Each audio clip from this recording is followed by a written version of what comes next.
What's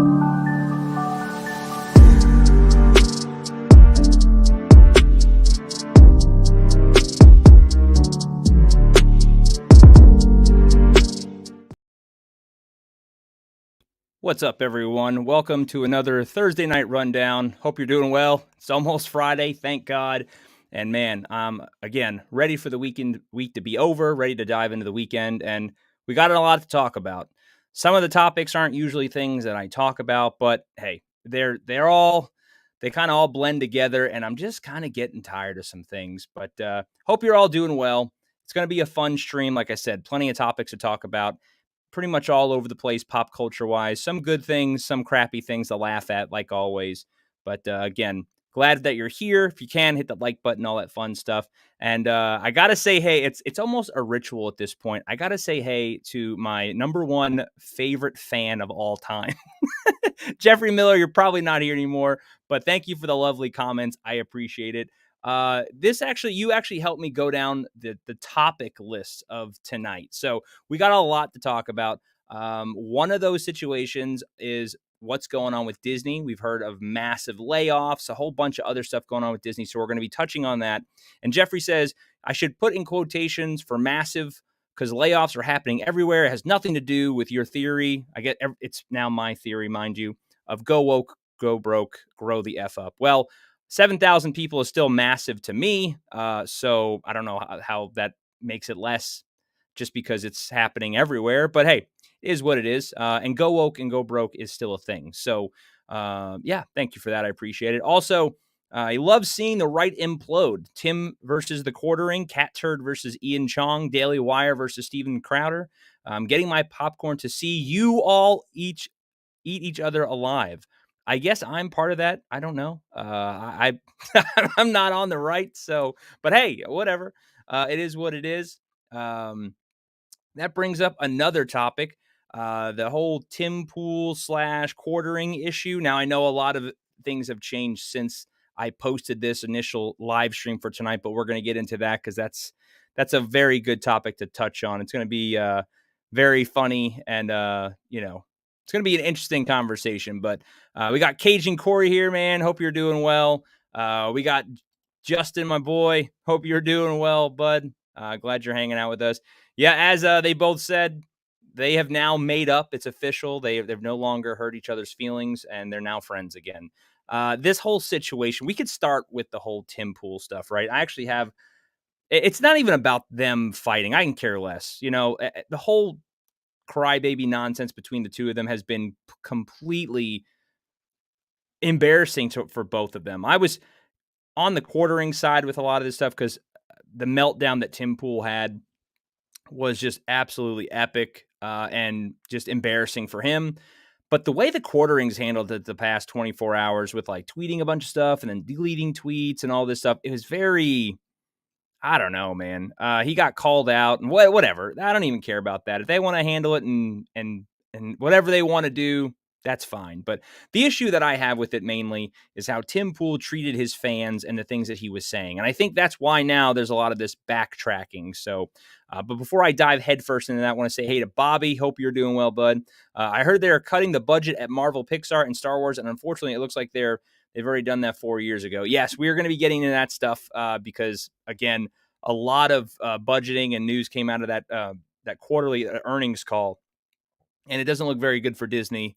I mean, they're obviously not completely underwater yet, but still not a great thing for them to have going on right now. So, but to dive into this Tim Pool stuff, I'm not going to get too far into it, but it's very tied into that Eliza Blue situation. I don't even know if I should say her name on YouTube anymore because she's striking people's channels and all this other stuff, but I don't really care. It is what it is. If you watch my other live stream about two streams ago, I talked about it and touched on how she's that advocate for certain trafficking and she's lied and all that stuff. Well, people have been covering this for a while now. The censorship, Brittany Venti is still banned on Twitter. And, a lot of people were asking Tim Pool about it because, well, Eliza Blue was just there. And of course, he bails and backtracks and he didn't want to mention it. Well, he started going off on the fans because they kept questioning about it. He blocked the Quartering. They had that whole big, issue. But this the way he talks about his fans and stuff right here in this clip that I'm about to show you, this is what I'm talking about. This to me is the actual definition of a grifter. Now, a lot of people use that term very, very loosely anymore, but this is what I feel like what a actual grifter is, right?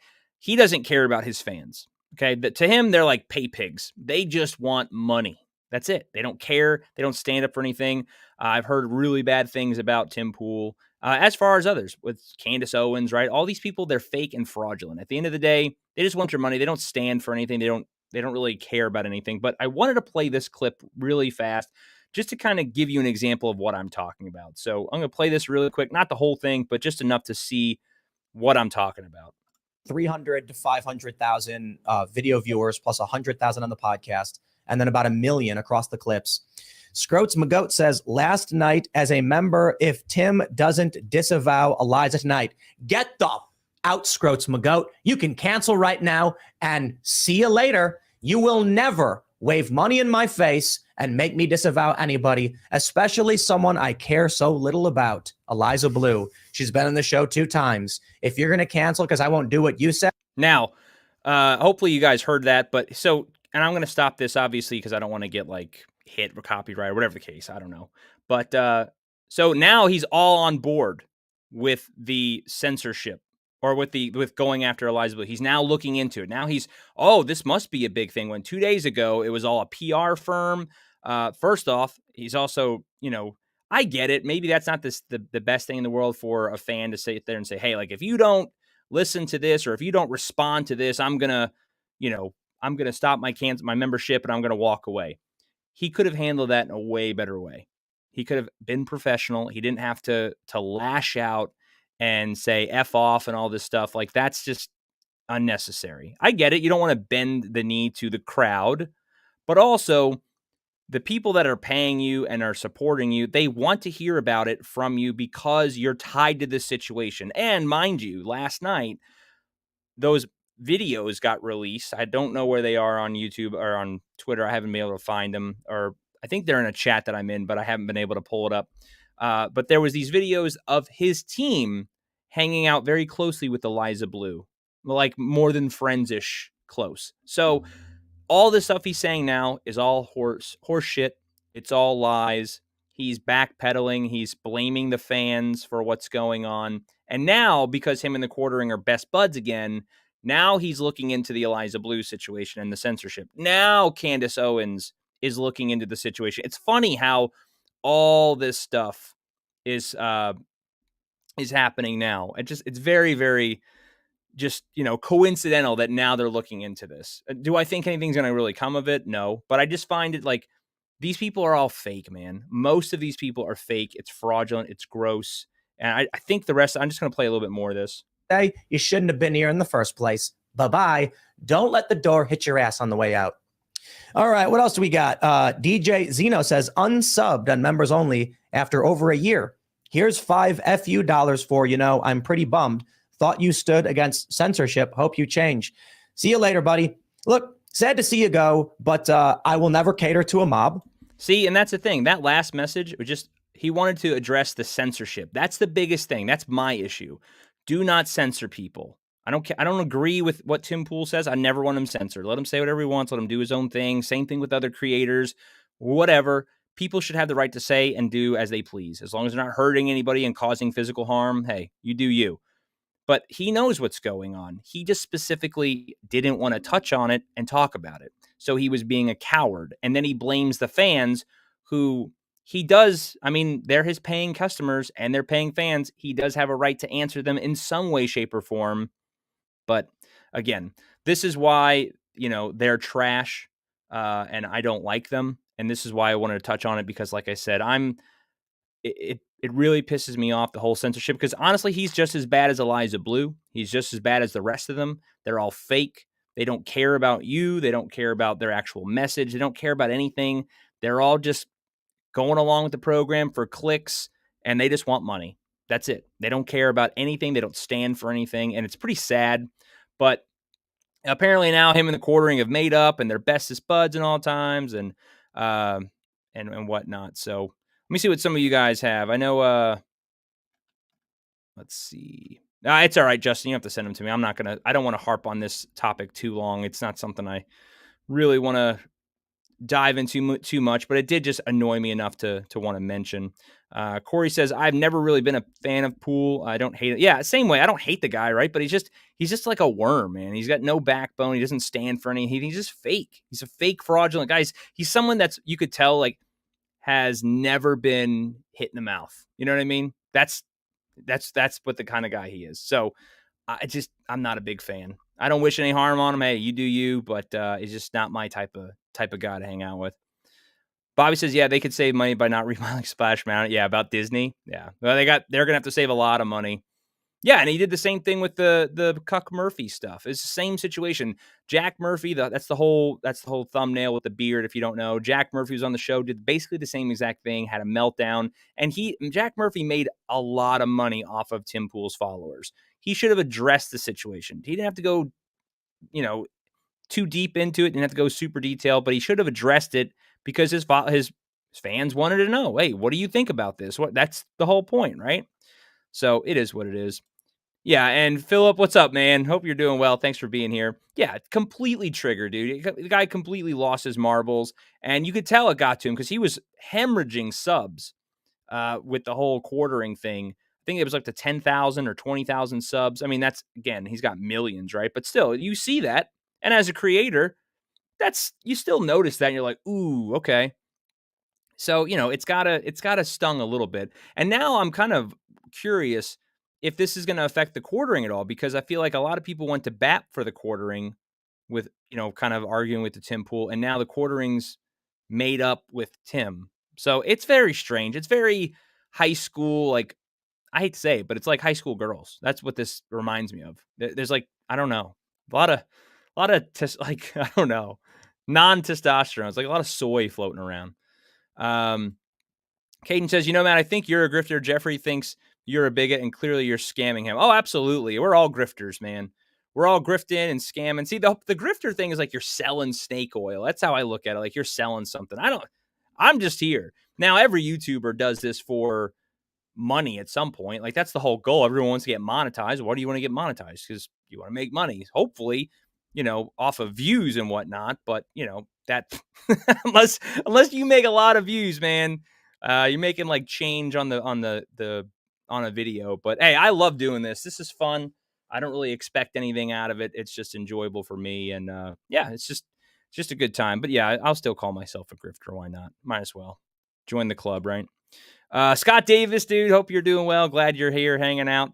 But yeah, this is really all I want to talk about with the Tim Pool situation. I want to get that out of the way. Like I said, I don't like him. I'm not a big fan. It's not like I hate him. Some of his videos back in the day before when I was still learning a lot of this stuff, I did enjoy. But the more I've watched and stuff, it's just really disappointing. And it's so weird. It's like I said, it's like high school drama. I hate that kind of stuff. But let's talk about, I talked about this earlier, did a couple of videos on this. Man, if you guys haven't played it or watched it or whatever, that Hogwarts Legacy stuff is blowing up. And it really shows a lot, right? I'm glad that it's blowing up. I'm glad that it's doing well. It's breaking streaming records. It looks like a really fun game. Let me know in the chat if you guys have played it at all or anything. Like I said, I've watched some people stream it. It looks really, really good. So in depth. And I'm not even the biggest Harry Potter fan. I'm just not. It's just not my thing. Like I've watched the movies and stuff. I've never read the books. They're okay. It's not like I watch them all the time though. But man, some of the stuff I've seen, even I'm interested in, like, all right, cool. I want to check this out and play it, But Hogwarts Legacy breaks Twitch records amid streamer boycott. Like I said, I did a couple of videos on this, but it is what it is. I just want to touch on it again. Philip Hawkins, sorry, Matt. Hey, no worries, man. Thanks for hanging out, dude. I appreciate it. Hope you're doing well. Stay safe, and I'll catch you on the member stream on Sunday if you can make it. Let's see. Corey says, if this loads. Oh, my computer is freaking out. All right, quartering gets annoying with the back and forth crying and saying he's not upset. Yeah, it was very strange how he would like make some really mean tweets about Tim Pool, and then he would delete them, and then he would send them and then delete them. It was very, very childish, and I don't know, dude. Like, I like that he sticks up for smaller YouTubers and he uses his weight and connections to, help out people and stuff. I do respect him for that. But this whole situation, I'm not really care for how he's handled it. But hey, it has nothing to do with me, so it is what it is. And then Corey says, "To some idiots was in a Dan Vask chat yesterday. Needless to say, we had." Yeah, Dan Vask is cool, man. He's fun. He's a funny guy. Most of the Geeks and Gamers guys are. I enjoy some of their stuff. Some videos I'm like, I don't want to hear this, but some, it is what it is. But yeah, so getting back to the Hogwarts Legacy stuff, man, I'm just glad that people are still streaming this and doing it, because what this has shown is that these activists and these lunatics that really tried to push this boycott, they don't care about a cause at all. They're literally just trying to get you to bend the knee and do what they say, because the boycott of the actual game itself failed miserably. It became like one of the best-selling games out there. Then they were trying to go after the streamers. They made that website where they were trying to track streamers. That got shut down, or they shut that down. And now it's the most streamed video game of all. Like, it's breaking all those records. And now the newest thing that I've seen is that they're going after, like, while people are streaming, they're spoiling the story of the game. They're like dropping it all in their chat and whatnot. I did see, I believe it's in this article, which is why I had it saved. The two streamers, oh, maybe it wasn't this one. It was the other one, where the two streamers, I think like it's about his girlfriend that watches him stream or something. I don't remember the streamer's name. Again, you guys know I'm bad with names by now, but like they were crying because people were being so mean in their chat. I mean, that's some pathetic stuff. That's really sad. Like, if you're getting bullied online because you're streaming and you're crying about it, you need to take your computer and just donate it to someone else. That's pretty sad. You're kind of a weak individual. Again, not bullying, but that's pretty weak and sad. You should grow up, be a man, and not let some weirdos who don't even know what they identify as bully you off the internet because you're playing Hogwarts. Like, it's a video game. What do you care? Bonkers to me, but again, it just shows you that the agenda is they are trying to get you to bend to their will and do as they say. It's not about their cause. At the end of the day, they should just live and let live, right? No one's hurting anybody playing a video game. I think there's even a trans character in the game. So, let's see. Corey says, I'm not into Harry Potter. I'm thinking about getting the game, but unsure. But there's plenty of streams to see what it's like. I mean, everybody's streaming this thing. It is all over the place. So if you want to watch video, like if you're on the fence of buying it, I would definitely check out all that stuff and see if it's worth your time. Because like I said, it looks so in depth and interesting. And that's the cool thing too, is like you really don't need to watch Harry Potter, because this is supposed to take place, I think, like 100 years prior to the movies. But if you are a fan of the movies, you'll see all the nostalgia and the little Easter eggs and the little, oh, like I remember that from the movie and whatnot. So Scott Davis says, I'm like you, Matt. I've seen the movies, also read the books, but not much of a fan, really. But the streams for the game, yeah, like I said, I don't care for this stuff. Like, it's cool. I've watched the movies, every now and then I'll throw them on. I've never read the books. I tried reading the books when they very first came out. That's how old I am. I remember when that was like the biggest thing. But I just didn't really. I think my grandma bought me the first book because everybody was buying it, right? And I read it and I was just like, I don't really care about wizards, and like I just not in this form. I just don't care. But like I said, the game was great. So from what I've seen. As Quarter Black, Dan, Melanie Mac all had people in their chat. Oh yeah, being douchebags and stuff. Oh yeah, that doesn't surprise me at all. They're going to, especially unfortunately, those guys and gal, because they have a target on their back because of who they are, right? They associate with Geeks and Gamers and all that, and so they're definitely going to get haters, like absolutely. So, but again, you just mock them. If you don't let them bother you and you just mock them and laugh in their face, then there's nothing they're just they're little rage pigs behind their keyboard, just squealing into the key, like what are they going to do? Cry at home with their mom? So they're losers. Don't bend the knee. Yes, that's it. Corey, you are correct. It's the YouTuber or the streamer's gamer girlfriend. If this pulls up, There we go. Gamer girlfriend. Girl reviews games based off watching her boyfriend play. Yeah. She started crying. He got real emotional. And I'm just like, this is, if you're crying and upset, like even if the dude is that upset, like I hope there's never a draft for a war. Because I'm not gonna get drafted. If someone like that's in my fighting hole, no, I'm just taking his weapon and his ammo, telling him to go away. It reminds me of like Upham from Saving Private Ryan. Yeah, even Justin says, yeah, game looked sick, and he's not even a big Harry Potter fan. Scott says, can you imagine a Star Wars game made like that? Oh, that's people have been dying for games like that.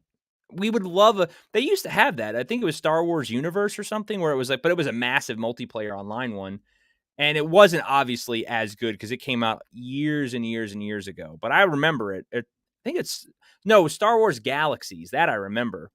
And I have it. I have it over there. It's the disc and everything, man. It was a fun game. It was massive multiplayer online. It was still very early gameplay, and there was a lot of stuff you can do with it. But Star Wars is never going to put out a game like that. I feel like every single game they put out gets delayed immediately or gets completely canceled. So I don't even know. But that actually brings us to our next topic. We're just rolling through topics tonight, my friends. And it's about good old Disney. Crap in the bed as always. Cajun says real quick, Dan told his mods not to ban them and went back and forth with them and mocked them. And they both got gift subs. And then Dan raided Melanie while she played it too. They got banned there shortly after. So that's exactly, I think, the perfect way to do it, right? Don't ban them. Mock them. Laugh at them. Just laugh them into submission. Explain to them, hey, like, you're not going to win. Like, what you're saying to me is just, it's funny. Because they're trying to hurt your feelings. You just laugh at them and joke with them. Who cares? So, and I believe EA still has the rights for Star Wars, if I'm not mistaken, because they made The Last Jedi. What was the Jedi game? I don't remember the hell of the name of it. I never got to play it. It looked cool. I know the second one, the sequel, which what Scott's talking about right now, Jedi Survival, just got delayed. But I don't think it got delayed that far. I think it was only like maybe a couple months or something. Most of these games get delayed like indefinitely, and then just like their movies, right? Fallen Order. That's right, Scott. Thank you.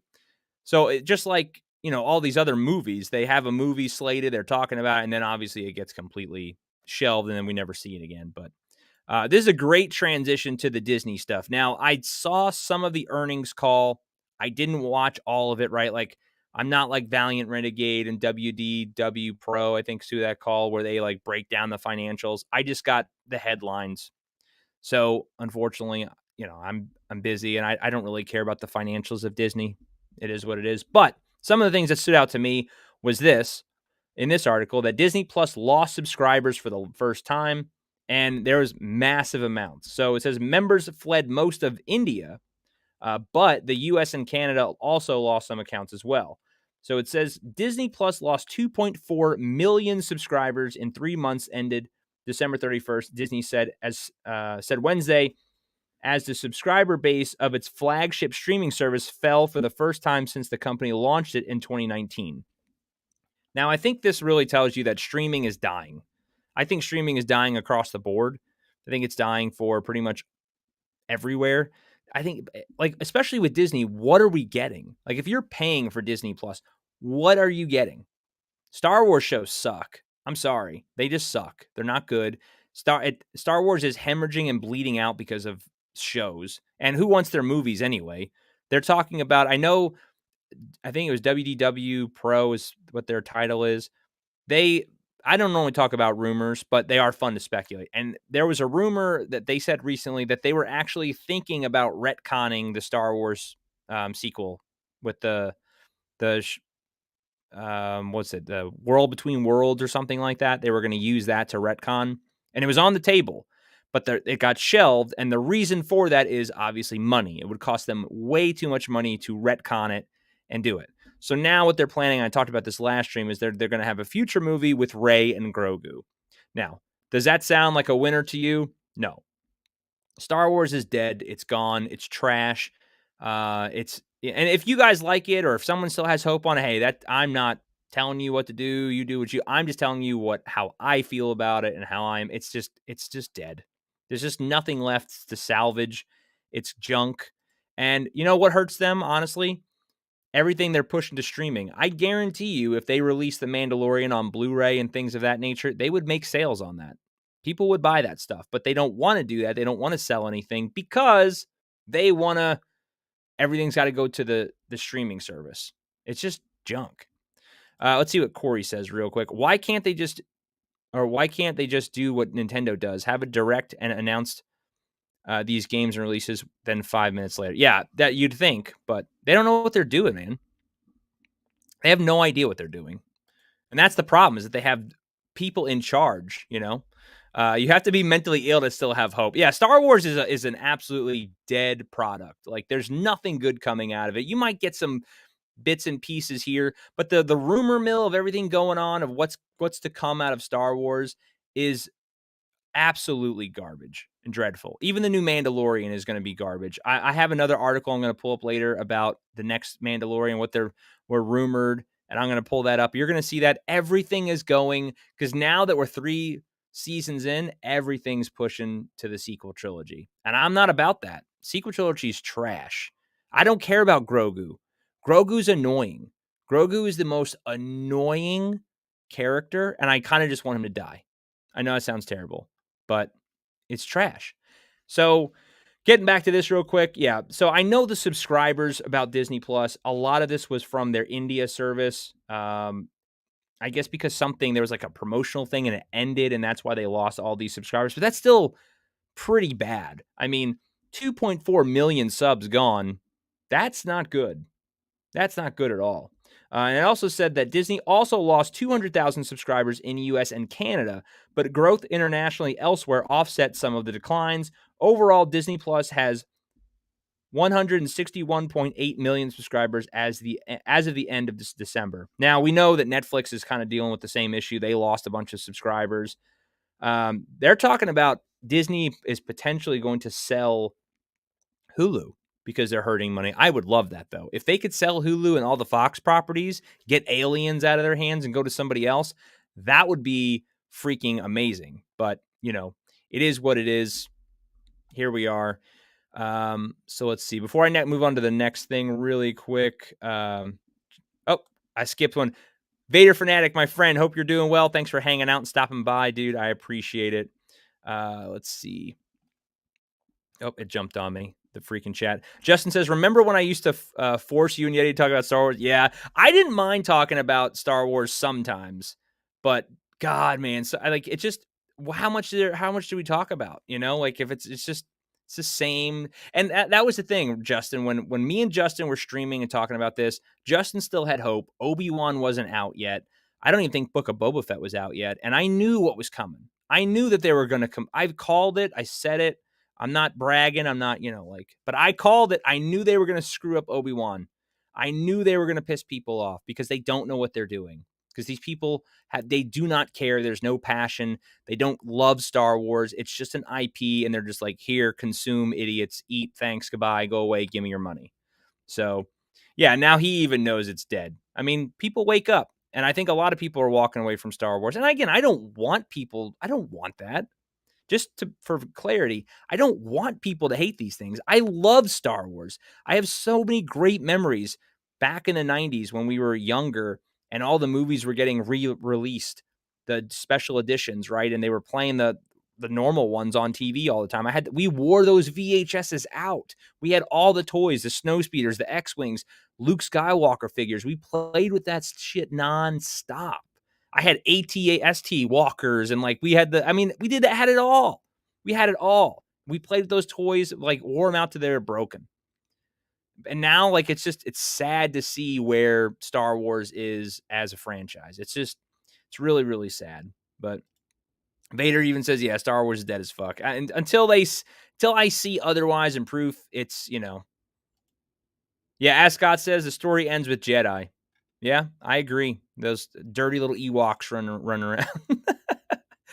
Alan, great reviews. Hope you're doing well, bud. Hope you're having a good week. Thank you for stopping by and supporting the channel. As always, my friend, I greatly, greatly appreciate it. Guys, if you don't know, go check out Grave Reviews channel. They have a great channel. He's getting back into it. His live streams are so much fun, especially if you're into horror movies and stuff. Man, definitely check out his channel. Great guy, great group of people he has on there. Definitely worth checking out. Vader says support for Mando is support for KK. I agree. Like I don't even know. I honestly I was thinking of doing the reviews on. I don't think I'm gonna watch it. I just don't care. Oh, I know what you meant, Scott. Return of the Jedi. Yeah. Yeah, not the Last Jedi. God, no. If that was the case, I may have to ask you not to come back. But no, I'm teasing. But yeah, no, I know what you meant. Trust me, I know what you meant. Bobby says Disney needs to hire for us. That should help Disney put themselves out of their misery. Yeah, if you want to shoot yourself in the foot, if you want to sink your own boat even further, yeah, put her at the helm of the ship. She'd go down like the Titanic.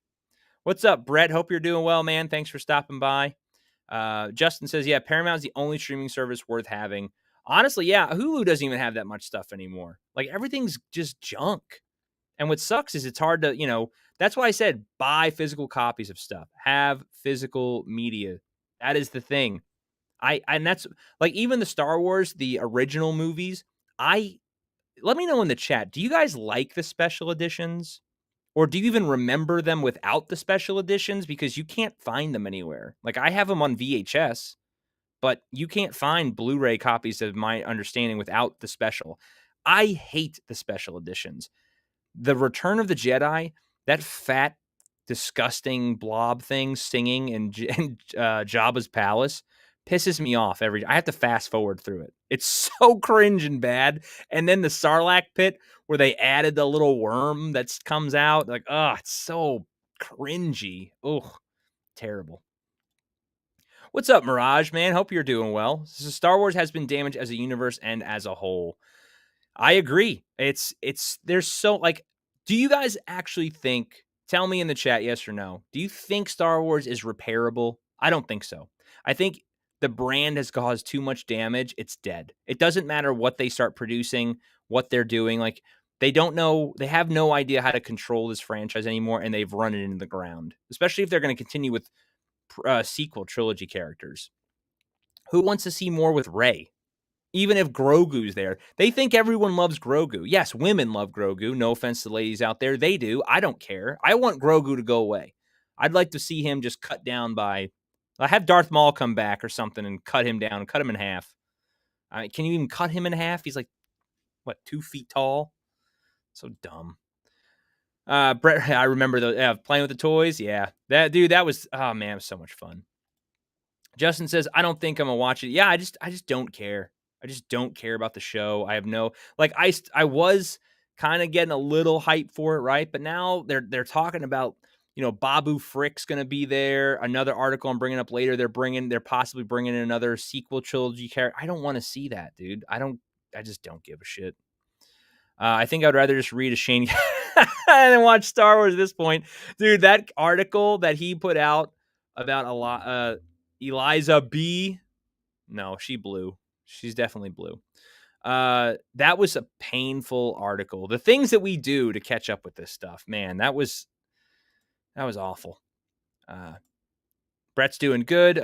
Yeah, read EU books, man. I've been collecting them. I'm gonna start digging into them and reading them because the ones that I have read have just phenomenal. They're great books. They're great stories. What the movies should have been, what they could have pulled from. These idiots literally have books that they can just pull everything from. They don't even have to try. Just copy verbatim, put it on screen. But nope. No, they're too good for it. They're better than what all these people have written before them. And that's why we have, little Leia with her little droid running around telling Obi-Wan what to do. Shut up, cuck. Shut up and follow me. I'm 9 and I know how to do everything. The special was made in DVD before Blu-ray, so that's not happening. I hate the special editions, man. I absolutely hate them. I have both. They are okay, but yeah, the originals, I love the originals way more. Like, I wish that they were the preferred reason. I preferred versions. I cannot stand the digital stuff that they added. I know what he was trying to do, and the attempt. I get it. A New Hope, they were okay. Like, seeing the X-wing kind of fly by the 3D, like, that was cool when I first saw it. But then it's like the whole Jabba's palace, and some of them were very, very cringe. So yeah, Rebel Moon looks, from what I've seen and the world building that Zack Snyder is going to be doing, it looks really interesting. And that's something that I'm definitely going to check out. Again, we don't know how, Zack Snyder, if he pulls it off. I don't think the zombie films that he did were good. I'm not talking about the movie. I'm talking about the Netflix one. I don't remember the name of it, of course, because I don't remember anything, but that was a terrible movie, that zombie movie. Like the bank heist. Ugh, it's so bad. Mirage says, I'll probably watch Mando with the family. Unfortunately, everything Disney has done with Star Wars has been meh. Mirage, you can fill me in because, like I said, I was thinking about watching it, but I'm just like, I just don't know if I want to invest the time to watch a show like that, Like, I got so many other things that I could watch and review, and I just don't know if I want to do that anymore. So, I don't know. I'm still up in the air about it. We'll see. Because a lot of people don't care that I even do the reviews. So it's like, if no one's watching, why am I doing this? We could just talk about it on a live stream if I'm going to watch it anyway. Alan says, I saw Star Wars in theaters before it was A New Hope. Yep. Oh, wow. Yeah. When it was originally Star Wars. That must have, dude, I was just talking to my dad about this stuff, about how cool that era would have been to have been older and to, like you said, going to the theaters to see Star Wars when it came out. Like, that must have been so freaking neat to be alive then and experience that, because you'll never experience something like that ever again. It's a one-of-a-kind thing. I don't know. Corey says, have Ash show up and rip his Yeah. The Image comics are good too. Yeah, comics are great. Especially the old ones too. That's the media to get into. Older comics, older books. That's fun. Yeah, I know I just skipped. Yes, Bobby, Army of the Dead. That movie was horrendous. Dawn of the Dead was good though. For a remake, Dawn of the Dead, I did enjoy the remake. The original is still by far better, but the remake was pretty good. Let's see. Scott says, if I have any criticism of George Lucas, it's that he loves to tinker forever on his movies, but I'd still rather. Yeah, that's the thing where a lot of this stuff, it's kind of like art. Sometimes you got to know when to put the paintbrush down and walk away, because if you keep tweaking, if you just keep, going at it and messing with it, it's just too much, and then you've ruined the painting. So I agree with that. But yes, I would still rather him at this point be the guy messing it up than anybody else. I'm not going to lie. I've said this before.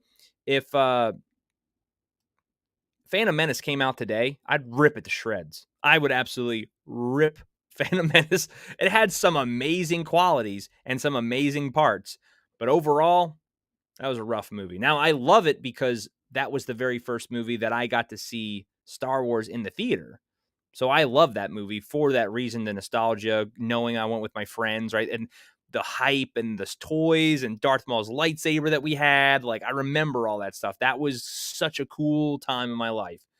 But that movie is a pretty bad movie. Like, there's some cringy parts. Like, you can just rip apart. But Mirage says they'll probably show a planet of Yodas and Grogu could stay on that planet, or Disney will throw Rey with Grogu and have Reva come back. I absolutely think Reva's coming back for sure.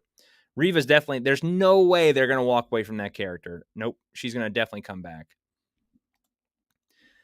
Justin says, I barely remember seeing Revenge of the Sith in theater. Wow. I remember seeing all of them.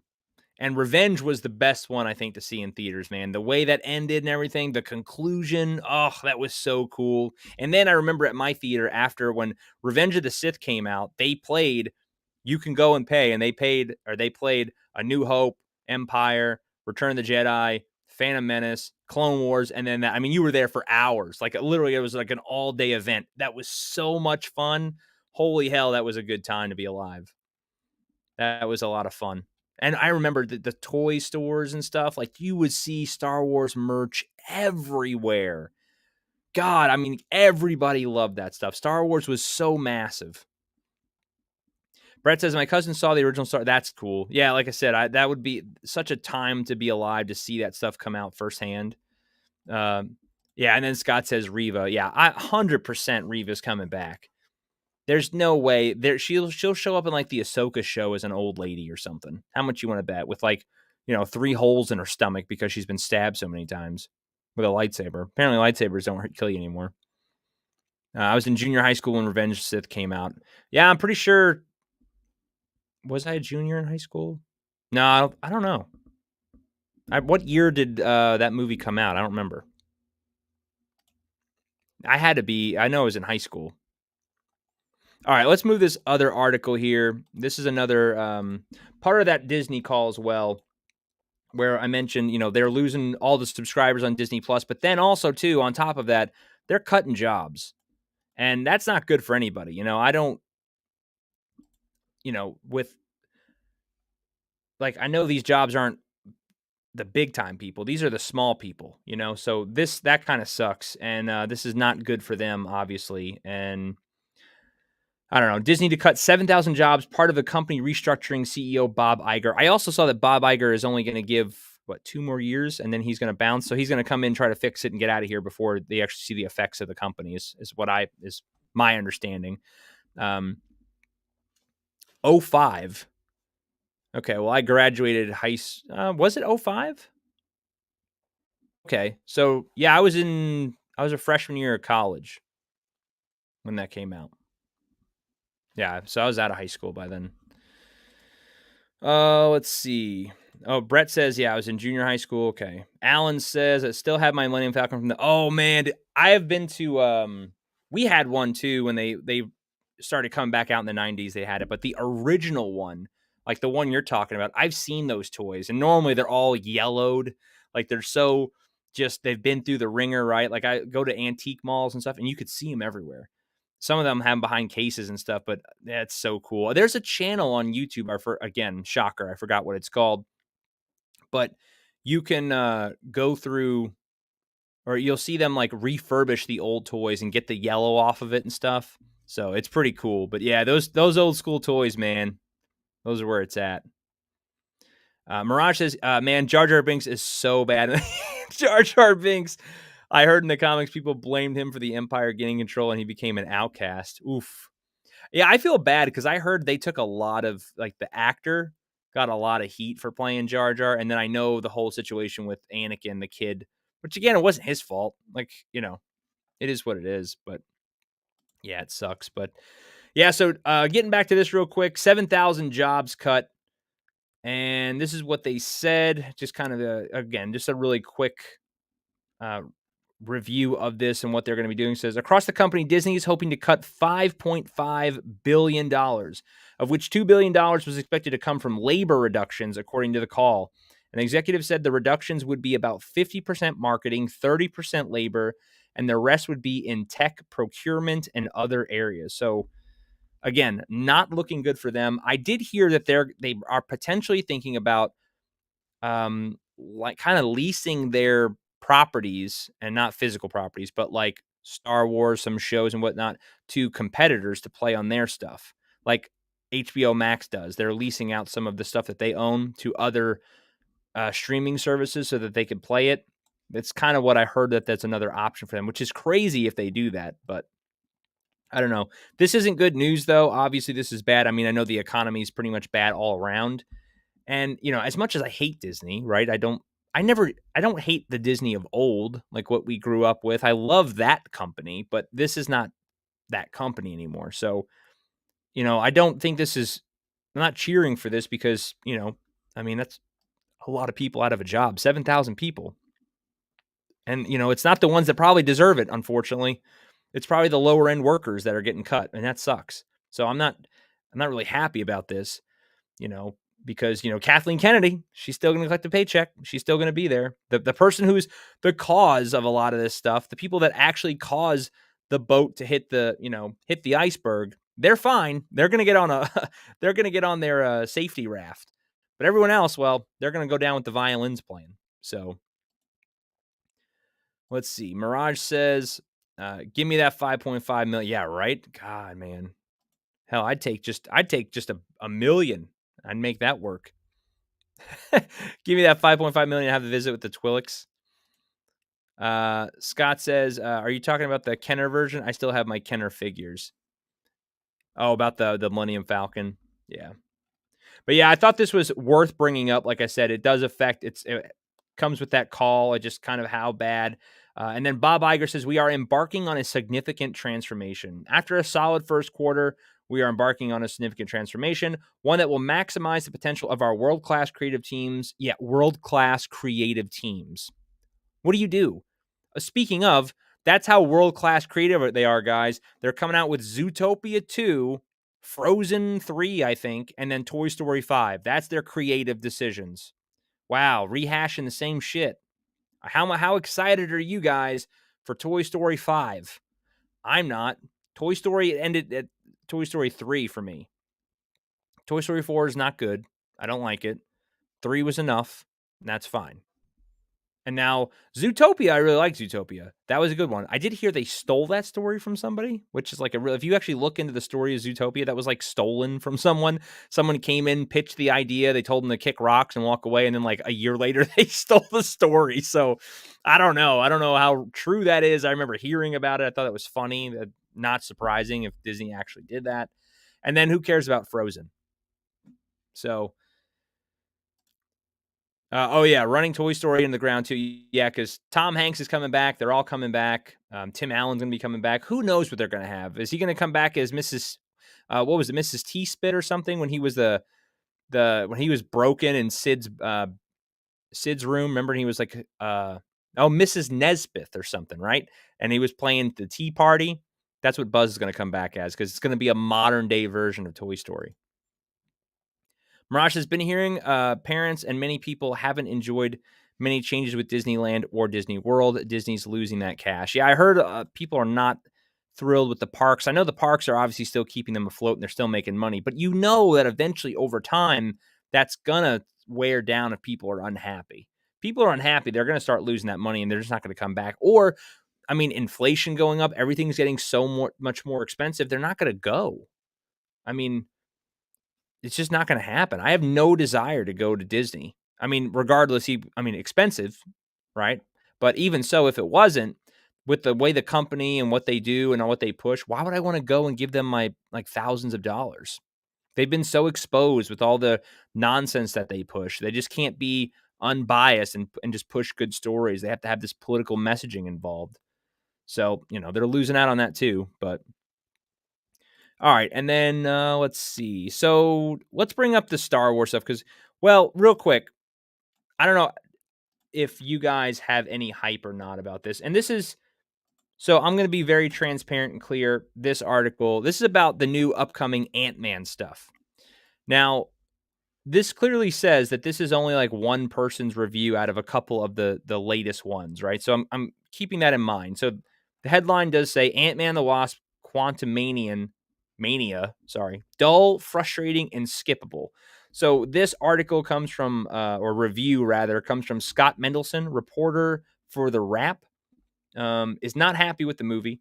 Basically says it was kind of boring. Says, all right, Ant-Man and the Wasp Quantumania has way too much going on. It's tough to connect emotionally to any of it. Jonathan Majors Kang is charismatic, intense baddie, and visually awesome, but the threat he represents is too abstract. So obviously this is bad for the kickoff of Phase 5. Now, this is early review, doesn't really mean anything, but regardless of that, I just don't see the hype for this. I don't see this being the start of your next phase and people be like running to the theater for this. Does anybody in the chat have any desire to see this? If I had to take a guess, I could see maybe Mirage. And Mirage, tell me if I'm wrong. I could see him running out and going this because I know he's big Marvel fan. I don't care for this at all. Like the only movie out of the next phase that I even have remotely any interest in is Guardians. Other than that, I just don't care. I don't even want to see it for reviews. Like I said, I don't. Why? Why do I want to review this? I don't want to go to the theater to watch a movie I don't really care for. So I thought it was worth noting that, that Phase 4 was atrocious, did really bad, and now the start of the next phase, which I don't even know. Does anyone even know what the next thing is? Like, what are they going for? Like, I have no idea. Zero idea. I don't know, man. It's just all over the place. And again, it's not superhero fatigue. It's shitty movie fatigue. I just don't care for the same, copy, cut, repaste, same stuff over and over. It's just very lame to me. Yeah, Cajun says, I'm done with the MCU. Yeah, some people even said this was worse than She-Hulk, which I doubt that's true. There's no way. She-Hulk is an abomination. But I guess we'll see when reviews come out. Bobby said, I heard Yellow Jack is going to turn into MODOK. Huh. Well, that'll be interesting. Vader says, I don't give a fuck about Marvel anymore. Yeah. Listen, if you're gonna care about Marvel, like I said, collect old books. Collect comics, collect the old comics, stuff from back in the day, read on that stuff. That's what I would do. That's what I do. I try to find old books that I can get into, old stories. This stuff, man, this just ain't it. Like, just no hype whatsoever. Even Scott, yeah, big pass for me. Now I know you're gonna go see Indiana Jones. That's gonna be interesting. I don't remember when that's even slated to come out. I think somewhat soon, right? So this is not a lot of movies coming out soon that I want to see. So, and then this is the other, getting back to the Star Wars, because listen, if you guys have been on this, listening to my channel long enough now, watch me live stream, we always somehow wind up back on Star Wars. It's just the hottest topic.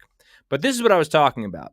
Snoke's return in The Mandalorian Season 3 just got more likely.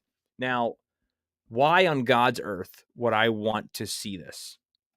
Why would I want to watch this? And it does make sense now, because Andy Serkis was just in Andor. So he's still working with him. It's not like he's disappeared. So it says here, let's see. Is Snoke likely to return in Mando Season 3? According to well-known leakers making Star Wars, multiple sources pointed to Andy Serkis returning to the galaxy far, far away. In October 21, the same site broke the news that Serkis was making a live-action Andor, so they did predict that. The site claims that during the same period of gathering intel about Serkis' role in the show, several sources said he was doing motion capture work. Considering Serkis' history of motion capture, it could be that the sources were mistaken or even biased. However, during the same period when the sources believed that Serkis was doing motion capture work, Foundry, the working title given to The Mandalorian Season 3, began to film in September 2021. Other reports and speculation has continued to bolster the claim of Serkis making another Star Wars comeback. Mandalorian Season 2, the siege Din Djarin and his allies came across the Imperial Lab, so we all remember that, where there was clones. And, of course, let's see, Snoke's set for a huge return. As Star Wars fans will know, the franchise has been teasingly a huge, important cloning arc. So it does make sense. They're talking about the clones. They're tying Grogu to the clones.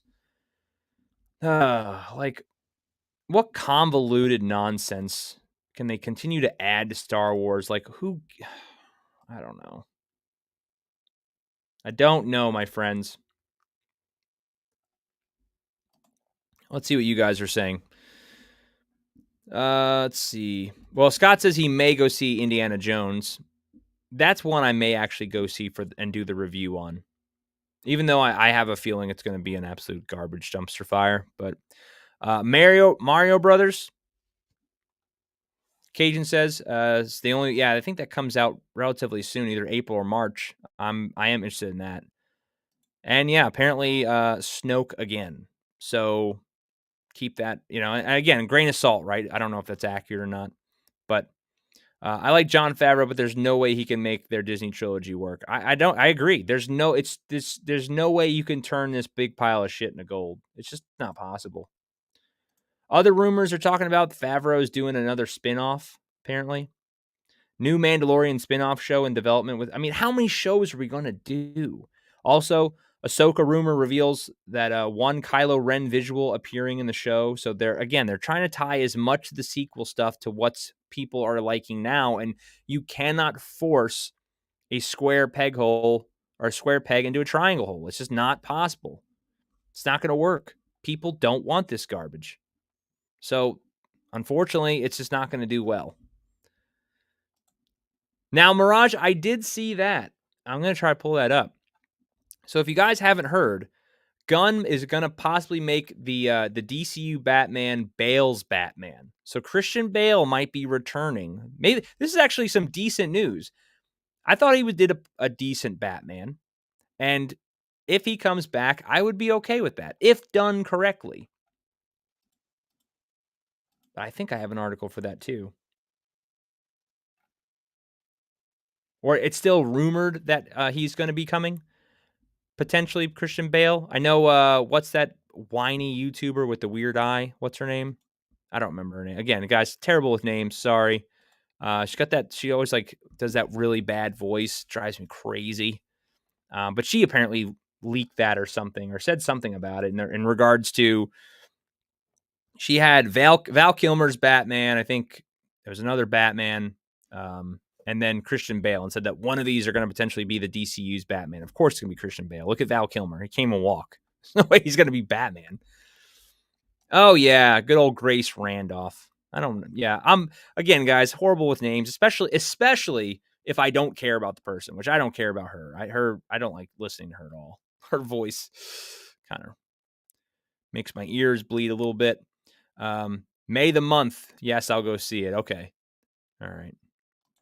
And then Mirage says Mario, John Wick, Transformers 7, Five Nights. I did hear Five Nights at Freddy's. That's going to be really interesting.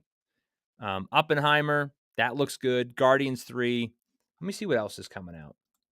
Because I thought I looked this up not too long ago, and I thought I saw some other ones that were potentially going to be good.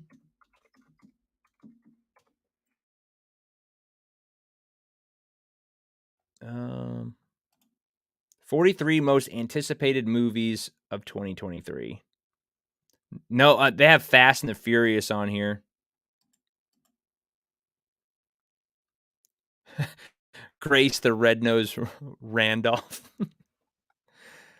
She's the worst, man. I don't know. I don't like saying bad things about too many people, but I don't know. I heard Knock at the Cabin was really odd.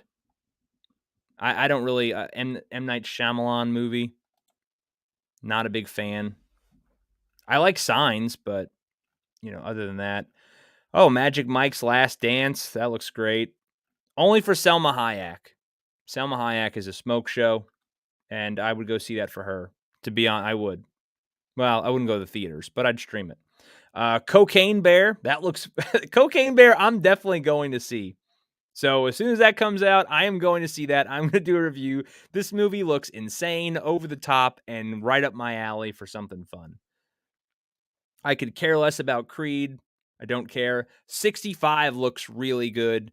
If you haven't seen the trailer, I recommend it. It's like Jurassic Park meets futuristic. It looks so cool. Obviously, Adam Driver's in it. The trailer's great. I recommend you checking it out if you haven't. I am stoked to see that one. I mean, who does not want to see dinosaurs? Come on. And as much as Jurassic Park shit the bed, we gotta have something good going. Luther, I don't care.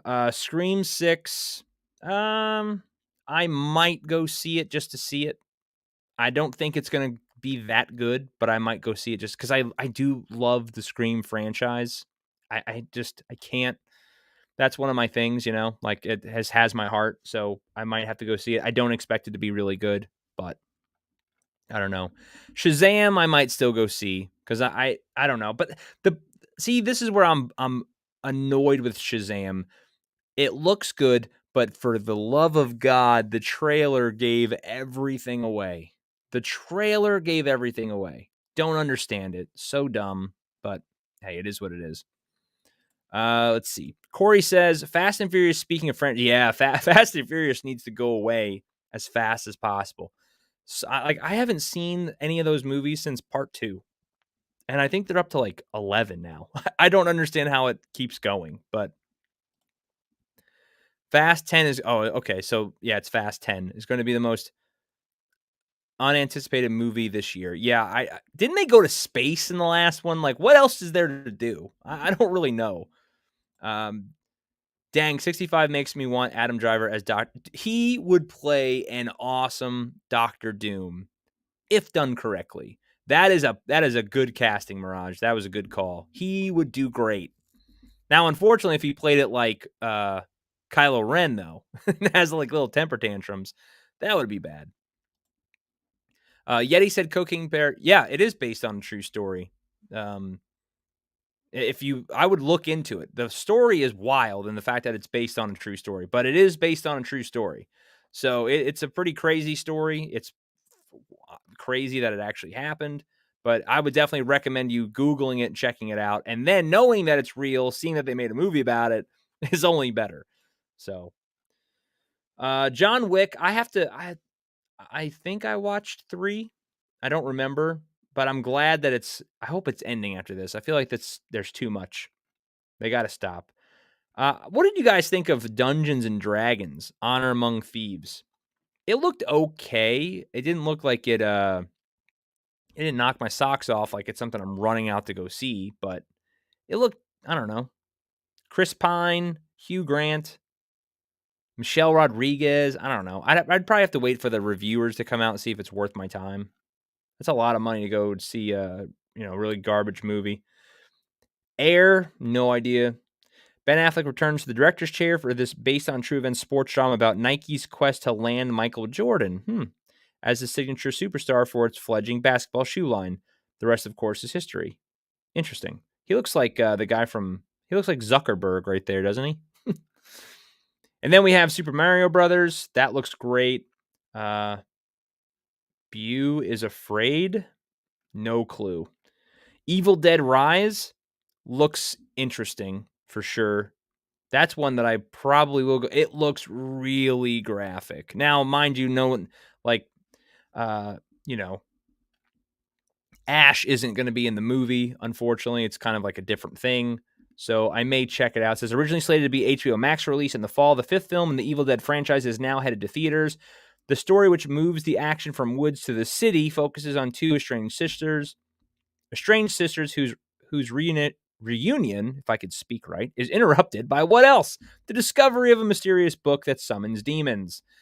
The trailer, dude, is the red band trailer for this is rough. It's crazy, but it does look cool, and I love horror. So,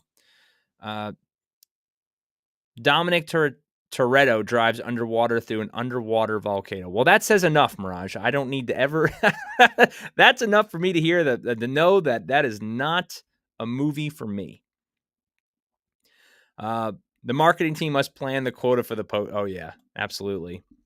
Corey says, they are making another Lethal Weapon, by the way. Don't know when that's coming out. Hey, It's Always Sunny made the next Lethal Weapon, and no one's going to top that. That was a great episode and amazing. Soma Cruz, welcome. Thanks for hanging out with us. Glad to have you here. I think this is the first time I've seen you here, but hey, glad you're here and hanging out with us. I covered most of my topics, and now we're just running through some upcoming movies that I'm going to be potentially seeing, or just some movies I think are going to be absolutely ridiculous. But glad you're here and hang out with us. I greatly appreciate it. Let's see. The Guy Ritchie's The Covenant. I have no idea what that's about. And I mean, Guy Ritchie makes really good movies, so we'll see. Stars in the serious action thriller about a special ops veteran who returns to Afghanistan to find the interpreter who previously rescued him and carried him to safety. Interesting. Then we have Guardians, and then we have Fast X. Oh, I did not know that this was going to get a theatrical release. Huh. Well, I didn't know they really wanted to lose money, but it looks like they will. Honestly, I don't know. I don't think this will lose money. I think this will make a lot of money. Not a lot, but I think it will make enough.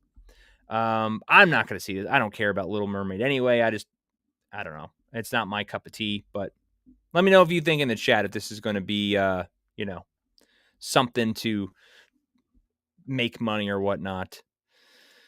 Someone says, I'm more of a gamer than a moviegoer considering my account is based around a video game character. Yeah, I did notice that. Yeah, we were talking about Harry Potter, the Hogwarts game earlier, and how just blowing out of the water all the records it's doing, all the streaming it's doing, and just the fact that, the boycotts didn't work. So I'm glad it is. I'm glad that it's doing well. And it looks a lot of fun. Like I said earlier, I'm not the biggest Harry Potter fan in the world, but it looks like a blast of a video game, and it's definitely one. I'm working on getting a gaming PC. I've heard that I heard PC versions of that, though, aren't doing very well. I know PS5 and stuff's working fine, but I heard the gaming on the computer has been a little issues. But I am looking forward to it. Once I get a gaming PC, I will probably get it and stream it because it does look really cool. So, let's see. Yeah, Little Mermaid. I mean, there's nothing to even say about that, right? I've heard about all the streamers getting bullied for playing. Yeah, we were talking about that earlier. There's a couple that, they're some people, obviously the streamers are just laughing in their faces and telling them to kick rocks. Some obviously though are getting upset and everything. Like I said, I think you got to be tough, ban them if you have to, or just laugh them into submission. Just laugh at them, laugh them in their face. Play even more. I think people are making like spoof characters about it and whatnot, names just to kind of rattle people, and that's the whole thing. Like I said earlier, it's not about the boycott anymore. They just don't want you to have fun. They don't want you to enjoy it. They're just doing everything they can to spoil it because now they're trying to tell people spoilers of the story in the chats and stuff. So it's really sad that people can't just let live. Just you do your thing, I do mine, as long as you're not bothering anybody. But it is what it is. So this next one, Spider-Man Across the Universe or Spider-Verse, I love the first one, absolutely loved it. So I will check out the second one. I hope this one is just as good. And I think this is going to be a sequel after this one as well. So the other Transformers one, Rise of the Beast, looks okay. I've heard it. I don't know. It just depends. I'll have to wait and see how the hype is and everything. But yeah, and I think and then the upcoming Flash movie. I am gonna go see that with everything going on, with everything they're saying. I'm probably gonna go see the Flash. I want to see what it's about and if it's as good as they say. And then obviously we have Indiana Jones and the Dial of Destiny. And that pretty much wraps it up. There's a couple other movies here, like Barbie, can care less. Oppenheimer looks good. The Marvels, no thank you. Let's see, Gran Turismo, no thank you. Haunted Mansion remake, I guess, no thank you. Blue Beetle, maybe. But yeah, The Exorcist remake, no, I don't want that. Saw 10, no, that sounds terrible. Dune Part 2, yeah, I want to see that, but yeah, not too excited about most of those. Some of them look really good. Yeah, the Transformers Beast Wars as a kid was such a great show. I actually saw it. I think it's on Tubi now. You could watch it. It is a rough show to watch now. Holy crap, like it is rough. But man, as a kid, when we were younger, that show was cool. That was a cool show. I love the Transformers show. So I'm probably gonna go see the movie for nostalgia purposes. But Gran Turismo, I know nothing about. I know obviously the game. I used to play the game all the freaking time. But I don't know. The story has to be good, right? Because what really can you do with Gran Turismo as a movie? Mirage says, yeah, some LGBTQ plus members are literally threatening streamers for playing that new game. A ridiculous world we live in. Yeah, I agree, man. Like that's just nuts. I have zero idea like what they're thinking. It's just why would you waste your time to harass other people playing a video game? Just don't watch it. Just go do your own thing. But and they're just mad because they want to play it, but they're too virtue signaling too hard and they won't do it. So here they are. They refuse. So Gran Turismo, a movie based on the racing game. Yeah. See, so I don't know because the game itself does not have a story. It's just literally racing. So it depends on how they pitch it and how they build a story around it. It'll be interesting, but I think it's just going to be in name, Yeah, Corey says no story, Gran Turismo, so I have no idea what they're going to do with it. They're just going to make a movie off of the name title and hope to bring people in based on that.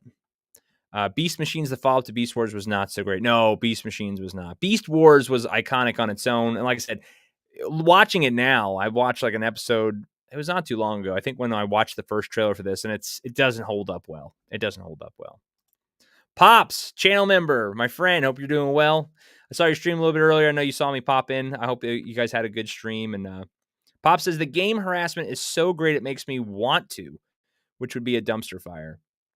Or it makes me, yeah, that's the thing. It's like all that stuff does is the exact opposite. Anytime they do that stuff, it just makes people want to do the exact opposite and do it more. That's why you saw people buying like 3 copies of a game just to like prove the point, like, hey, we're not gonna back down from that stuff. So, oh, and I agree, Cruz. Like the Super Mario movie looks so much fun. The illumination, like the way that, because they do the Minions movies and stuff, Super Mario looks like it's going to be a blast. So I'm really looking forward to that. I love animated films anyway. So I think that's going to be a really, really good film. And I think it's just going to be a fun ride. So I am looking forward to it. Oh yeah, then they're redoing Wonka, which I again have no desire to see. I don't. Timothy Chalamet is going to be in it. I don't. Again, another remake. Don't care about Wonka.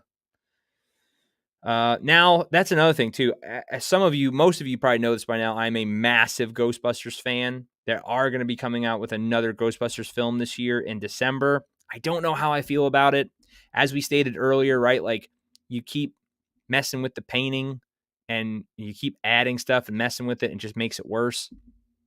So I don't know how I feel about this coming out, but I'm going to see it. You're damn right I'm going to see it. And I hope it's good. I hope it's good. Jason Reitman, they say he's directing it. I don't think that's true anymore. I don't think he's directing it. I think he's co-writing it and someone else is directing it now, but we'll see. So I don't know. Premise of the movie, I have no idea, but again, I just want new stuff. And Pop says, yeah, The Color Purple, the musical. I did not know it was a musical. Okay, well, I will even more so not be seeing that movie because I'm not a musical fan. Nothing against them. Some musicals are good, but for the most part, not up my alley. I agree, Cruz. Too many sequels and reboots and remakes. That's why this next one that I saw on this list here, Rebel Moon, that's supposed to be like a fresh idea. I know it's supposed to be like his version of Star Wars or whatever, but man, that's something new. Like I'm excited for that. That's just something fresh, and it'll be interesting to see what he does with it. It says, after the success of Army of the Dead, which again, as I said earlier, Army of the Dead was not for me. I did not enjoy that movie at all.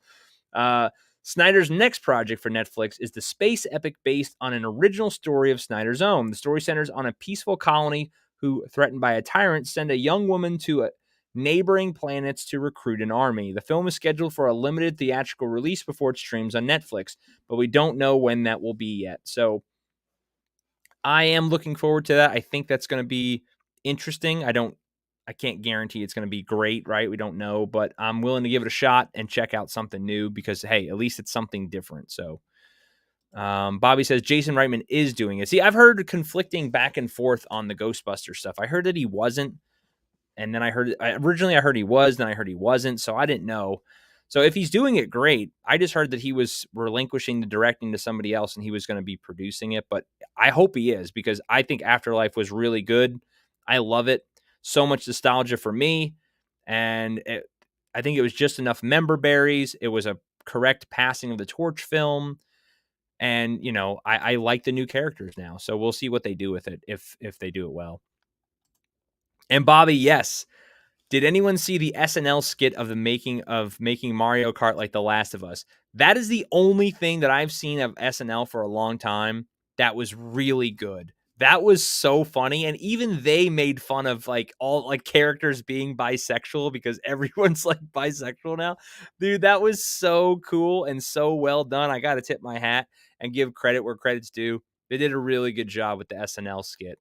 And The Last of Us, as Cruz just says, fantastic game. Love the game. The show it's been okay, right? It's not the worst thing in the world. It's been all right. They definitely could have done it better. They should have stayed true to the source material in the video game. They would have had an amazing. It would have been a way more well received. Like this last episode with the Karen for the mom leader or whatever. She's like, she should be having an apron on making cookies, not executing her own medic, but hey, whatever. So soft spoken, but the game's great. Absolutely great. Mirage says remakes and reboots either succeed or fail. Most fail due to a lot of creative work being done or torn between not being special and being lazily put together. Absolutely agree. And that's the thing, right? They want to go too far off the rails and do it their own way, or then they just try to lazily copy exactly what was done. And, it's really hard to capture the magic in the bottle once, let alone with a remake twice, right? So I don't know. Let's see. Sounds like the Magnificent Seven in space. Oh, for Rebel Moon, yeah, that was a good. Magnificent Seven was actually a decent movie, but I'm interested in that movie to see what he could put together and what he does. Like I said, it's something new at least, so it will be interesting. David, my man, hope you're doing well. Came at the right time. The few of us talk. Yeah, yeah. Talk. I mean, while we're here and we're talking about it, I might as well. How have you all been watching The Last of Us? Have you enjoyed the show? I thought it's if you've watched my reviews on them, they've been okay. Um, the original's great. I like the original, and I thought the remake was decent. Pops. You probably hate me for that, but I don't know how you feel about the remake. I thought the remake was all right. Wasn't it's not but what have you guys thought of the Last of Us show so far? What are we 4 episodes in, and it's okay, right? Like they could have done it better for sure. I wish they stayed truer to the source material. Some of the casting in this last episode, like I said, the female boss, again, I don't have a problem with the female boss, but when you have that kind of female boss who does not look like a female boss, does not sound like a female boss, sounds like the annoying kid at soccer, his mom telling him to make sure you drink water, make sure you put your jacket on. Like that's what she sounds like, is not going to be in charge of grown men like that. It's just not. That's not realistic. I know this is a show, but come on, that completely pulled me out of it. Her little sidekick, the second in command, who's all tacked out and like he looks like he should be the boss. So, and again, we talked about episode 3, how that was a complete filler episode. They should have stayed true to the source material. They should have kept that. They should have changed it if they wanted to keep Frank alive. Go through that mission with Ellie and Joel, with Frank and Bill, having them being a couple, and then do a little spin-off series after showing how they met, up to that point and then beyond if they wanted to tell that story. Because I didn't have a problem with the story, but, it was just pointless. Let me see what some of you guys are saying about the show.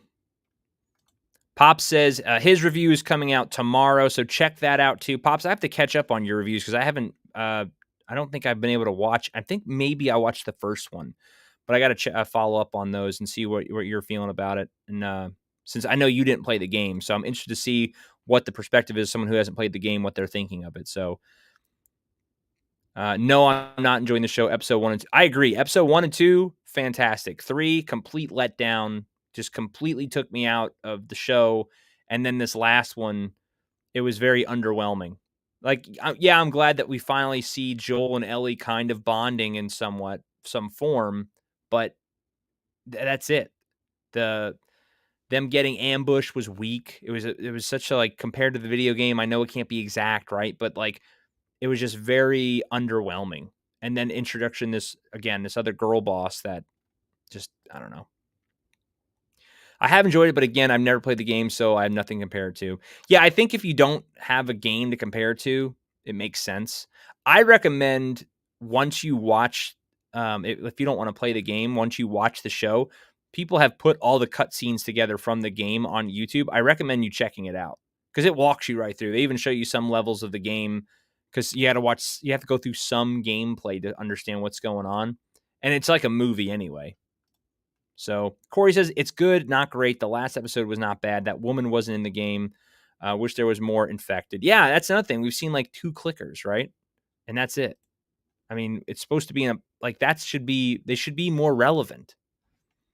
The Last of Us 1 was so freaking great. The Last of Us 2 was okay. I blame Naughty Dog for the destruction of Abby. Yeah, I never played 2. I heard so many bad things about it, so I just decided not to play it. I honestly loved the way The Last of Us 1 ended. So I was like, I don't see a reason to play the second one, especially when I was hearing so many terrible things about it. I know I shouldn't judge it, but I was like, I'm not going to dump that much money on a game that I don't even have that much time to play video games, let alone play one that's going to suck, or I'm going to be pissed off that I can't get my money back on. Magnificent Seven original is an 8, remake is a 5. Yeah, that I agree. The original is great. The remake, it's okay. Like it's a movie. It wasn't the worst thing. It wasn't the best thing I've seen. Cruz says, I haven't seen it. I'll just rewatch the cutscenes from the game. I agree, man. The cutscenes from the game, you could watch that, and it's like a movie itself. So, Pop says, female boss Kathleen is a joke, by the way. How about the Kenobi Part 2 moment? R.I.P. Brian. The new way. Yep, I noticed that too. It was, oh, man. Yeah, I'm surprised they didn't name her Karen. I really was surprised. Kathleen was as close as they were going to get. Her sidekick voice Tom. Yeah, I did see that. He was the voice of Tommy in the video game, but he looks like he looks the part, you know? At least like in episode 1 when you meet the Fireflies and their leaders, the Firefly leaders. Here, let me close this out since I don't have this up anymore. Since I don't need this. The leaders of the Firefly, the females, at least looked like they were in charge. Like they looked the part, they acted the part, it was believable that people would listen to her. This girl or woman, this mom, no way. No freaking way. In a post-apocalyptic world, no. Someone would have backhanded her and told her to go make sandwiches in a heartbeat. There's no way. Episode 3, while Mad Awkward had me and my girl making jokes Twitter wouldn't like, was still bad. Yeah. Episode 3 was definitely like just comic material. And again, overall, if they want to tell that story, fine, whatever. Like, but knowing the game and what that level was would have been perfect to just include Frank and see Joel and Ellie going through that town like that. Because again, it just completely took you out of the element of you're in a post-apocalyptic world. You have these clickers running around. We just had this attack, right? People are getting killed left and right. And then now they're in this little like safe haven of freedom that's so beautiful and gorgeous, and they're safe. And it completely took me out of the feeling that they're in some dangerous world. It just didn't really make a lot of sense to me. Mirage says, all right, so his ratings, episode 1, 8.5 out of 10. Episode 2, 7 out of 10. Episode 3, 6 out of 10. Episode 4, 7 out of 10. Right now, The Last of Us show is sitting at a 6.5, 10. 6.5, out of a 10. I agree with that. Episode 3 for me would be a little bit lower, only because, like I said, and I had no problem with the love story that they did. I just didn't see the relevance behind it.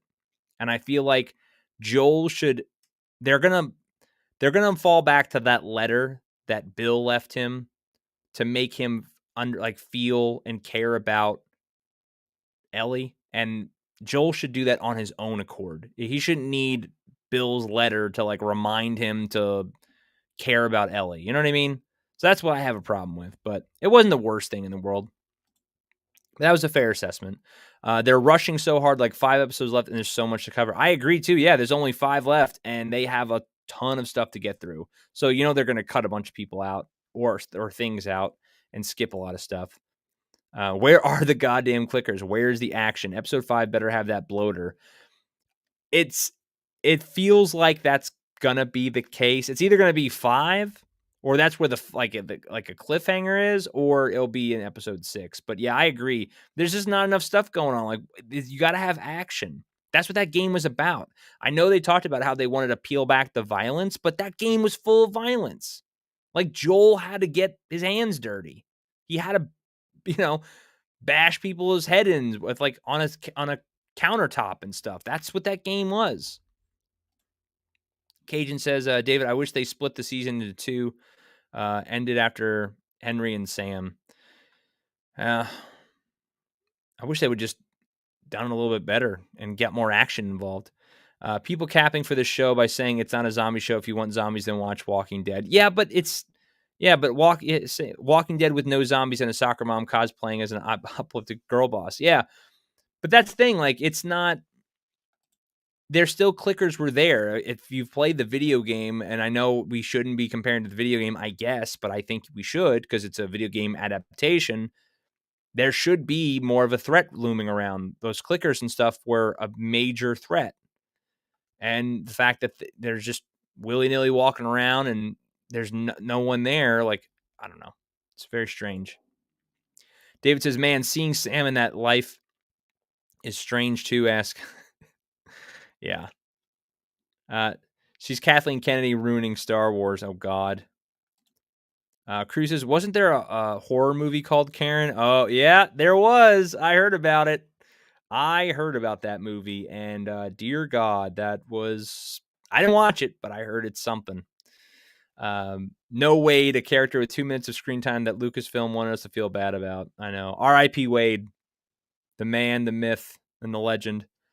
I still can't believe that Bill and Twink had more screen time than Tess. Yeah, I like Tess a lot. I like Tess a lot. And then, yeah, Frank. Oh, Frank and Beans. Frank and Beans.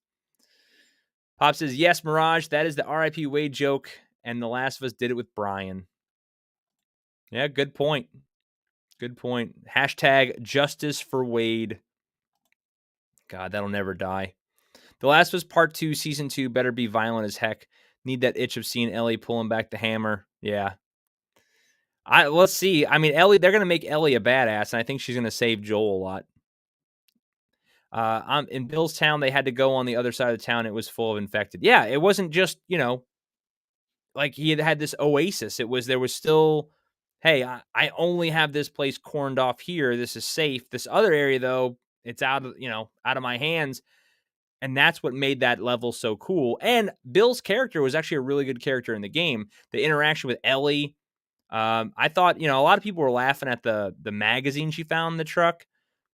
Not being a stickler, or a stick in the mud, but I think it should have kept true to the video game and made her read a comic, because I think the comic portion of that scene, when we saw that in the video game where she pulls out the comic, it shows you her innocence still, and that she's a kid, and that she hasn't been exposed to a lot of things that bad yet, because she's always been in this little isolated zone, right? She hasn't been out. She hasn't seen horrible things. So the fact that she sees a comic and stuff and gets excited, it reminds you, oh yeah, this is a little girl. She's still a kid. Whereas when we see her staring at an adult magazine, why are the pages all sticky? Like, come on. It's still like, what is she supposed to be, a teenager? So I don't know.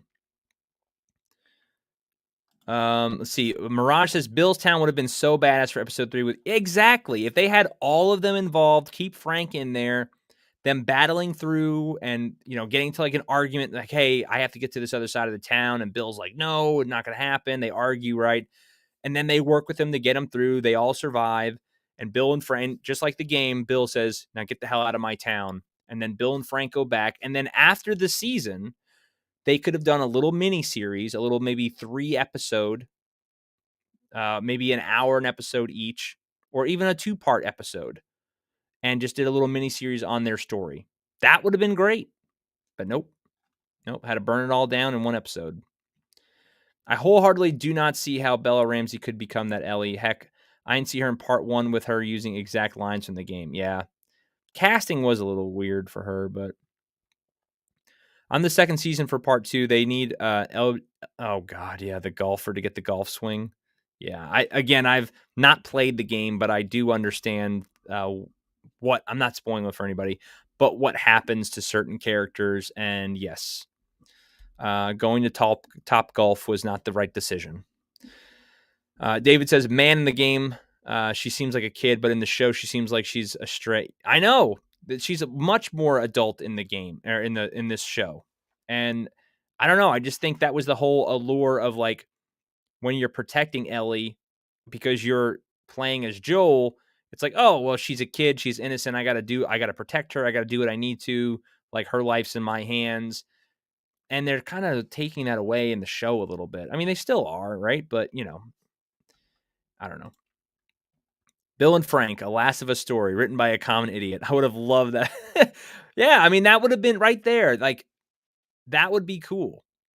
And they could have had their cake and ate it too. They still could have, because I'm telling you, if you did that story well enough where you made Bill and Frank interesting and you alluded to that, and then you teased, hey, we're going to give you their backstory in this little mini series, we're going to watch it. Especially seeing them go through this action and defending the town and fighting off maybe saving Ellie a couple times or saving Joel, seeing how they interact. That would be great. But nope, they ruined it. And that's another thing too. They had all the access to these guns in Bill's basement. And when they crash the truck, he pulls out a bolt action rifle and that's it. Like, you had automatic machine guns, all kinds of stuff. And Joel's got a hunting rifle. I don't know. Very, very weird decision making. Clearly, the person who made the decision of that is not a tactical person at all. Yes, I know, David. David is a Last of Us 2 defender. My son and daughter will carry the legacy for me. Yeah, I know he's a fan of Last of Us 2, which, hey, I don't knock you. Like I said, I have not played the game. I've heard the things. I've heard bad stuff. I haven't played it, so I can't really judge it. And David says, Mirage, I'd be interested in that script. Yeah, I think that would have been the perfect way to handle that. That's how you do a little spinoff. That's how you milk it for more money, give them their little story, and then you can go on and show off their demise and how they've defended their town. And Pop says, have their cake and eat it too is quite the double entendre, if I said that right, when referring to Bill. Oh, yeah. Franken beans. It's Franken beans. No. Yeah, that's Pops. After this, I'm gonna watch your reviews because I'm interested to see what you thought of these shows. I really am, and I am into not quite halfway, but I'm into the Batman comic. So I'll have that done soon and give you my thoughts on that. So the Batman 89, rather, just for those who don't know. Oh, I know. I know you are.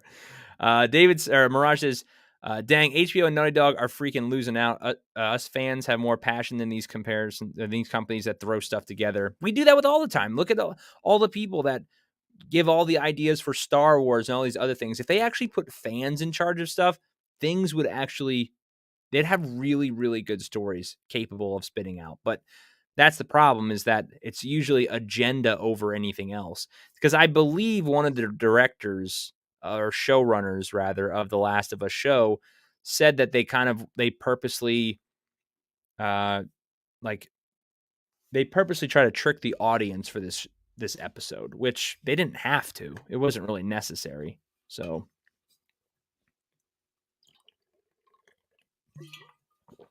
but we'll see how the rest of the show turns out. I know it's going to be different than the video game for sure. It's going to keep getting more and more different, but I don't know. We'll see. Nope, saw that. Actually, you know what? No, I didn't. I'm sorry. I thought I read this already. David it says Neil literally contradicted himself in a week with, if it's better, then we'll add it. If it's better, then we'll add it to the show. If it's the same or worse, we'll keep it faithful. Yeah, I mean, they were going to do what they wanted with this. We know that. I knew that ahead of time. The Last of Us they were going to sprinkle in their stuff and make the changes that they wanted. And because I don't think this Captain Karen lady that was in episode 4, I don't recall her being in the game. I don't think she was. So correct me if I'm wrong, but yeah. And the ambush scene in the game, great level. It's not like they did so many crazy things they couldn't have added more to that in the episode. In the video game, they had it was 7 or 8 attackers. It felt like a literal ambush. This, you had 2 people, maybe 3. And it was just a joke. Let's see. Cruz says, when it comes to video games, I mainly play Castlevania and Pokemon. Castlevania is good. I did see... Did you ever watch the Netflix anime Castlevania? That was really good. That was a really good series. The first, seasons 1 and 2, I think there's 4 total. It's been a while since I saw it. 1 and 2 seasons were really good. And then it kind of trickled off a little bit towards the end, but I still enjoyed it. It was very, very interesting. Let's see. Mirage says, yeah, David, Neil Dumpman been capping. Of course they're going to lie. They have to lie. Yeah, Corey, I didn't think she was in the game. Yeah, I don't remember her character. I believe they referred to the leader of their little pack or whatever, it was actually a guy. Because I remember there was a scene where after the car crash and they discovered that the people that set up the ambush got all killed. They were talking about the leader and they were referring to him as a male. So, but of course now it's a female. So, ambush had 2 weirdos and another dude that got lucky with a brick drop. Yeah, it just, I don't know. Okay, cool. Yeah, yes. Cruz says, yeah, I did watch the Castlevania anime. Very, very good series. Pretty wild stuff. I love that kind of anime. I'm not the biggest anime fans, but there are out there, but there are some that catch my interest. That was one of them. Attack on Titan is a really good one. Death Note, really good. That's another one that I need to finish. I never got to finish it. I know. Don't judge me, but I still need to finish that. That was really good. But yeah, I don't know. So I know Last of Us comes out. I can't really think of any other series. I don't know. Like I said, I don't know if I can do Mandalorian. I don't know if I can review that. I might watch it, but maybe. I don't know. I just don't know if I want to watch it at all. At freaking all. But Pops, your one chat didn't pop up here, but it says Pops is official a 4-month member. Again, thank you, my friend, for supporting the channel. Same thing with Bobby, Philip, other members out there. Mark, I appreciate you guys being members. But Pop says we need to team up and get this RIP Wade merch rolling. Then RIP Brian and Captain Karen. 100% agree. That is money in the making right there, especially the RIP Wade stuff. That's something that you have been talking about for a long time. But I agree with the merch stuff. It's like you want to spend, $30 on a shirt and you get like a nickel for it from the company. So, but yeah, that's definitely good, cool merch. If you pull it off, the RIP Wade, so iconic. That's what's sad when I remember more making fun of the series than the actual series itself. Same thing with Book of Boba Fett. I remember more of the Vespas than I do the actual series and the serious things of the shows. That's how you know it's, pretty bad. Mando with By Luke. Well, I think now he's officially gay Luke, I think is what they've canonized him as gay. I don't know. I can't keep up with it anymore. It's too much. I don't care anymore at this point. In the game, Henry mentions that they never have women or children around because they are weak. Ah, okay. Yeah. I remember that. See, it's funny how things change after a couple of years, and now they're doing this, right? Netflix Death Note movie was terrible. Yeah, I didn't see that. I watched the trailer for the adaptation, and that looked just horrendous. But the actual anime itself was great. And then, of course, hashtag RIP Wade. Shake and Bacon, what's up? Thank you. I appreciate it as always. Glad you're hanging out and lurking in the background. I love that freaking profile picture. It's so awesome. But thank you. I do appreciate it. Bobby says, what about the steampunk kid in Book of Boba doing the spin shot? Oh my God, Bobby. I completely forgot about that. Oh man. God, that was so terrible. Oh, that show. And then they wonder why they're losing money and people are getting fired. Kenobi is gay. Luke is gay. I'm so tired of this generation. Help me. Yeah. That's everything. Everything is now that. It just can't just like what does it matter? Why do we even talk about that? Why does it even come up in conversation? Like, why do they even bring it up? What does it matter? And Pop says Halo is still number one. The nicknames stick more than the story. See, I have not, unfortunately, I fortunately did not watch Halo, but I did see that they are doing a reboot. They are rebooting the Halo series and they're starting from scratch. So maybe that'll be a new one that I hate watch. Maybe, I don't know. Hopefully, I hope it turns out to be good. I don't want to hate watch anything. I hope it's good because I love Halo. Games are great, but I heard the series was just awful. I've heard Pops, you guys talking about how much you've ripped that show apart, like really, really bad. And Crew says Netflix keeps wanting to do live action anime. Yeah, I don't know why, because I have not seen anything faithfully come true and do a good job at it whatsoever for any anime. Pops, I heard they're redoing the whole Halo series, like the whole show. Let me pull it up here.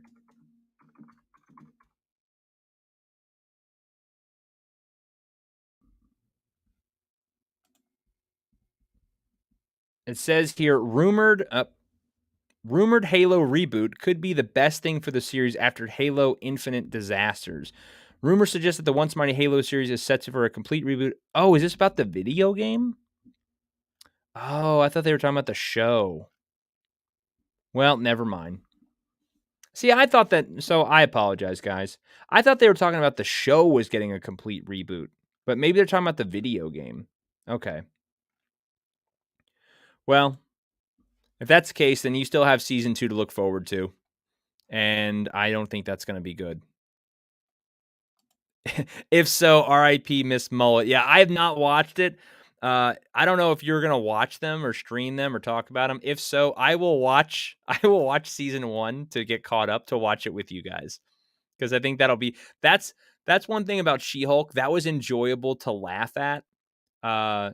Same thing with Book of Boba Fett was funny to laugh at. Obi-Wan, I still laugh to this day as hard as I can. Seeing Obi-Wan flee and run away from Vader, that was hilarious. So yeah, I don't know. I might watch that just to laugh at it because I do enjoy some bad television. Oh, let's see. Mirage says Bobby would pull the Xbox 360 to pull the cleanest move from the Kids Bop. Mirage says free Assassin's Creed from Netflix. Justice for Assassin's Creed. Another good show that or a good series that it's obviously not going to be. Pops says, okay, they may be messing the game to match. So probably that wouldn't surprise me. Ooh, that's a good one. What is my favorite video game console?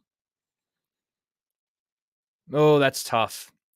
I think nostalgia wise and some of the best games that I got to play from my youth would probably it's close between Nintendo 64 or Super Nintendo. Super Nintendo, I had so many cool games. I remember like my dad playing with me and watching me play and stuff. And then Nintendo 64, I used to, my thumb from that damn joystick was like almost just raw from playing that freaking thing so much. But the game, like all the wrestling games, Nintendo 64, I wore that out. Zelda, Ocarina of Time, like those are so iconic. I love that. So it would have to be between those two. And I don't know if I could pick one because I love, again, Super Nintendo, NBA Jam, Donkey Kong, all those iconic games. Like, I don't know if I could pick, but it's definitely one of those two Nintendo systems for sure. Has to be. Pops is an Atari 2600. Oh man, what a time to be alive. Is that the one that's got to be Pong, right? Pops? Halo is more laughable than She-Hulk. Very cheap, made no sense. I saw some screenshots where it looks so terrible. And then they're like it's like the future, but there's like Chevy Suburbans driving around. Like it made absolutely zero sense whatsoever. David says Disney's retconning Luke to be thinking about Han while kissing his sister would be hilarious. Don't give the degenerate people any ideas, David. They will take it and run with it. I can absolutely see them doing that. Absolutely see them. Bobby says, Pops, you should make a shirt saying you don't think the show could get any worse. Hold my beer. Cruz is a Nintendo fan. Okay. Yeah, I love the Switch too. I love the Switch. This is a great console. And yeah, I mean, Nintendo puts out some really good stuff. That, and then I'm like, if I had to have a second, it would be probably something of PlayStation because I love my old PS3. I love PS4, PlayStation 2. Like those some iconic games. Xbox is alright. I'm not the biggest Xbox person in the world, but Nintendo by far. David says, Matt, did you see the Zelda Breath of the Wild trailer and price? I did not see the trailer, but $70 is insane. Like, holy crap. That is a lot of freaking money for a video game. That's nuts. I mean, I'm excited that Zelda 2 is coming out, Breath of the Wild, because I like the first one. I still haven't finished the first one. I need to, but $70. Man, it's getting rough out here, guys. I love my Switch Lite. Yeah, I don't have a Switch Lite. I have the normal one with the dock or whatever. I guess whatever it's called. I love the Switch is so much fun. At first, when I first got it, I didn't think I was gonna like it that much, and man, I love it. It's so cool. I need to get eventually, like I said, once I start getting my setup right, where I could stream to a computer and everything, and I'm gonna set up all that stuff so I can stream games and whatnot. So, Cajun says $70 is the new price for a PS5 game. That's freaking insane. Holy hell. Remember when games were cheap and on a disc? We didn't have to, everything wasn't all digital and things were simple. I'm PlayStation, Nintendo. I had my Switch a year now. I love it. And they just added the Game Boy games to it. Oh, did they? I still have, dude, I have my original Game Boy with remember the magnifying glass thing that attaches to the top so you could see? I still have that. I still have my Game Boy Color, and I have my Pokemon game that I played. Dude, I wore that game out. Sega Game Gear, I still have that. I have regular Nintendo, Super Nintendo. I don't know what happened to my Nintendo 64. That's my next thing. Like, I'm getting a 64 and I'm getting all the old wrestling games, the WCW Nitro or WCW versus NWO Revenge, WWF No Mercy. Like, I want those games so bad. But Pop says, got to run and get some sleep. I can make some more videos for you, wonderful people. Talk hard, brother. Thank you, Pops, as always, for being a member, hanging out with us. Get some sleep, and I will talk to you very, very soon. So you have a good one. Thanks for stopping by, my friend. David says, yeah, I spent $80 on MW2, God of War. Damn, God of War.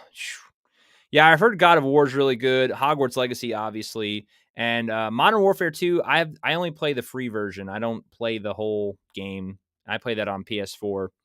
And it's weird. Some days I'm pretty good, and then some days I get my ass handed to me. It's like that meme, right? Like I'm a casual gamer where I just want to sit down and play.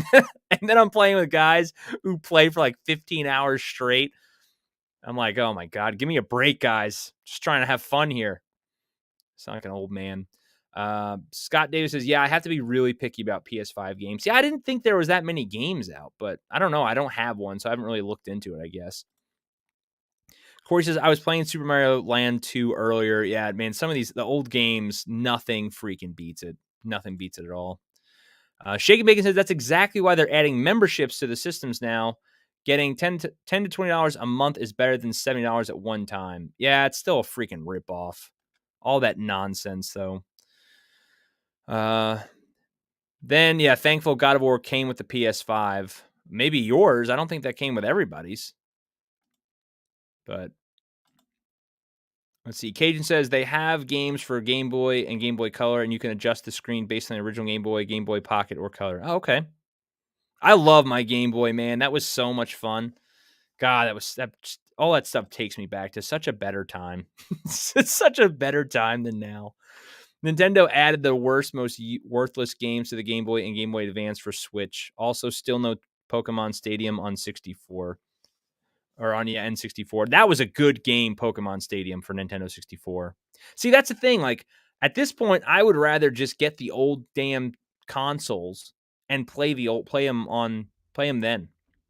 I know you can get emulators on your computer and you could play them there, but I don't know how that works. So, no, you had to pre-order that one specifically. Oh, okay. Well, I didn't. I don't have it, so that's cool that you got it and that you pre-ordered the special edition. David says, I wish they had Wario Land 1 and Game Boy Advance. Don't have no games. I'm intimidated right now. Wario Land was fun. I liked Wario. Wish it had Pokemon Ruby or Silver. Yeah. Cruz says, the best game for Game Boy Advance is Castlevania Aria. I think I'm saying that right. Of Sorrow, the game my account's namesake is from. Okay. I don't remember if I played that or not. I did play a couple Castlevania games, but I don't remember the name. It's been so freaking long. And I messed around with Game Boy Advance, but I just had the regular Game Boy and then Game Boy Color. One of those side scroller beat 'em ups. I love the old side scroller beat 'em ups, especially they're rehashing them now. Like the old Turtle games and stuff. I love those. I wish Switch would put out DK64 on there. Yeah. They have to eventually, man. I think if they do, they'll make a lot of money on that stuff. Like, people will buy those old games because everyone wants to go back in time and play the old stuff. All the new stuff now is just such junk. Yeah, you can play it on Castlevania Advance Collection on Switch. Oh, okay. Might look into that. Yeah, I have what's that one Switch game I play all the time? It's like Blood Hockey or something. Let me see. It's so much fun. Is it Super Blood Hockey? Yeah, Super Blood Hockey. You guys should look that up. It's so hilarious, especially if you like hockey. I'm a big hockey fan, but it's so much fun. And the massive amount of blood that's everywhere, and it's just like, it literally looks like the old school games. It is such a blast. And yeah, that's definitely one of my games that I'll sit back and just play. But well, everyone, I think I'm 2 hours in, hour 52. It's almost 11 Eastern my time, so I think I'm going to call it a night. Thank you all for hanging out. Like I said, appreciate you, all my channel members, David, Bobby, Pops that was here. I appreciate you all supporting the channel. We will be having a member stream on Sunday. I haven't decided the topic yet. I might. I was thinking about talking about maybe RoboCop. Maybe comparing one or two, or just talking about RoboCop in general. I don't know, but we have some ideas from the last one as well. Some other movies, maybe Terminator versus Terminator 2 or whatnot. So we'll see, but keep that in mind. I'll have that out soon, so you guys know it'll still be 11 a.m. Eastern. So, but thank you everyone for hanging out. I appreciate you as always. Cruz, thank you for stopping by, my friend. Corey, Shake and Bacon, Mirage, the usual, Scott Davis, as always. Appreciate you guys. I will definitely be here next week, same time, same place. And until next time, have a good weekend. Have a good rest of the week. Stay safe, and I will catch you guys later.